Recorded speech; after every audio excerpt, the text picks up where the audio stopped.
Welcome back to the deep dive. Today we're taking on, well, a pretty dense chapter from a biochemistry textbook. Our job is to break it down and give you the absolute essentials without all the overwhelm. Yeah, our mission today is all about chapter 32 on nucleotides. Hmm. And we want to move beyond just, a list of chemical facts. The goal is to build a real functional understanding of structure, regulation, and the clinical side of things, which is just critical for any pre-health learner. Okay, so let's jump right into the main theme, because when I think nucleotide, my brain immediately goes to DNA and RNA, genetic code. And that's fair, but the sources are really clear. That's like only half the picture. Right. You're saying they're the fundamental molecular currency of life. Absolutely. Think of them as the cell's universal dollar bill. I mean, yes, they carry information, but the real theme here is just how much they do beyond genetics. They're in energy metabolism, ATP is king, of course, but also signaling, regulation. They supply the building blocks for basically everything. And that biomedical importance really drives it home. The source points out they're key targets for chemotherapy, for cancer, for AIDS. If you can mess with the cell's ability to make or use its currency, you can stop the disease in its tracks. That's the whole game. So to really get that, we have to start with the basic chemistry, the core. The building blocks. Right. We start with these nitrogen-containing rings. They're called heterocyclic bases. Mhm. You have the purines, which are the bigger ones, like adenine and guanine, and then the pyrimidines, which are a bit smaller, cytosine and uracil. I know the ring numbering can get a little tedious, but what's the single most important structural feature of these bases? The thing we have to remember for their function. It's their shape, hands down. These rings are essentially planar. They're They're flat. flat, so what? That flatness is everything. It's what it lets them stack up, one right on top of the other, nice and neat. And that stacking is what stabilizes the whole DNA double helix. If they were lumpy or bent, DNA just wouldn't hold together. And the book mentions tautomerism, this idea that the bonds can kind of shift around.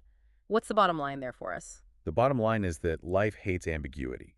Inside the body, under physiological conditions, these bases lock into very specific chemical forms, the amino and the oxo forms. It's not really a choice. That preference is what guarantees the right base pairs line up and, prevents mutations. Got it. Oh, and one quick thing.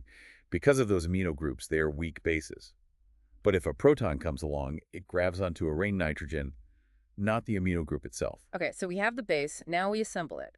We add a sugar, either D-ribose for RNA or 2-deoxy-D-ribose for DNA. And that gives you a nucleoside. The base and sugar are linked up by what's called a beta N-glycosidic bond. And I see the source uses primed numerals, like 2' or 3'. Yeah, that's just a way to keep things straight. The prime numbers are for the atoms on the sugar, and the regular numbers are for the atoms on the base ring. Just a bit of bookkeeping. And then the final step. Yeah. We add a phosphoryl group, base plus sugar plus phosphate equals a nucleotide. Right. And if you just see something like UMP or DMP, you can assume that phosphate is on the 5' carbon of the sugar. It's the default. And this is where it gets interesting. This is where structure really starts to dictate function. When you add more phosphates, like a second or a third one, you link them with these very special bonds called acid anhydride bonds. Those bonds are where all the power is stored. Okay. And one last structural point. The base can kind of rotate around the sugar.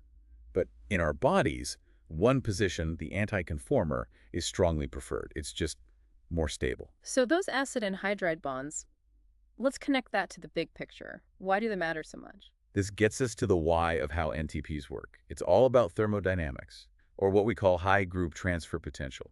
That sounds really technical, but am I right in thinking it just means the bond is like a loaded spring ready to pop and release a ton of energy? That's a great way to think about it, exactly. Nucleoside triphosphates, or NTPs, they have 2 of these high-energy acid anhydride bonds. Yeah. And here's the number to remember.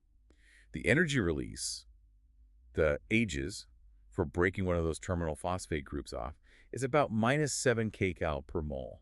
That sounds like a lot. It's a massive energy drop, and that's what the cell harnesses. So what does that let the cell actually do? This high group transfer potential lets NTPs, especially ATP, act as group transfer regions. They can donate a phosphate to another molecule, which basically activates it. This is the engine that drives reactions that would just never happen on their own, things that are highly endergonic, like building covalent bonds or, stringing nucleotides together to make DNA and RNA. Okay, so that's energy.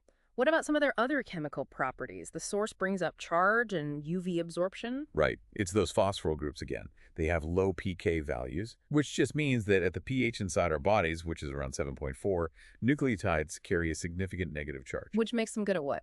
It makes them super water soluble, and it helps them bind really well to positive parts of proteins. And the UV light absorption, that seems like a double-edged sword. It's useful in the lab, but dangerous in the body. It's a perfect example of that. The conjugated double bonds in the bases happen to absorb UV light really well, right around 260 nanometers. Yeah. So in the lab, we use that all the time to measure how much DNA we have in a sample. Odd. But in our skin cells, absorbing that same high-energy UV light is what causes the mutagenic effect of sunlight. It can literally break and wrongly connect the bases in our DNA. So just how big of a deal is ATP in the cell? It is the principal energy transducer, Yeah. and it is incredibly abundant. We're talking about 1 millimolar concentration in most cells. But you can't forget its cousins, A coenzyme. the coenzymes, things like NAD, NADP, FAD, coenzyme A. They all have an adenosine monophosphate, an AMP, built into their structure. They rely on that nucleotide backbone to do their jobs as electron or cell carriers. Okay, so let's shift gears from energy to regulation. Nucleotides are also these incredibly powerful signaling molecules. Let's start with the second messengers, CMP and cGMP. The comparison here is just, it's mind-blowing. Remember we said ATP is at about 1 millimolar? Yeah. Well, CMP, which is made from ATP, is only needed at about 1 nanomolar to do its job. Wait, that's a millionfold difference? A million times less. It just shows how incredibly sensitive the system is. A tiny, tiny change in the amount of cGMP can trigger a massive cellular response. It's an incredible amplification system. And cGMP has its own very specific, very clinically relevant job. It does. It acts as the second messenger, mainly in response to nitric oxide, or NO, and that pathway is absolutely essential for relaxing smooth muscle. So think about your blood vessels dilating to lower blood pressure. That's cGMP at work. So it seems like a theme is emerging. Nucleotides don't just build things like DNA, they're also used as tags or handles to activate other molecules all over the cell. That's a perfect way to describe it. They act like temporary handles. Take a molecule called SAM, S-adenosylmethionine. It's basically the cell's standard tool for delivering methyl groups to other molecules, which is vital for, well, everything from gene regulation to metabolism. Or PPS for delivering sulfate. Right. Adenosine 3'-phosphate 5'-phosphosulfate, PAPS. It's the universal sulfate donor for building complex proteoglycans. And the UDP sugars are another great example of this tagging mechanism. They really are. You see UDP glucose and UDP galactose involved in switching sugars around and building up glycogen. And from a clinical standpoint, UDP glucuronic acid is so important. It's used to tag compounds like bilirubin or even drugs like aspirin so the body can excrete them in the urine. And this tagging isn't just for sugars. Nope. We see CTP involved in making key lipids, like phosphoglycerides.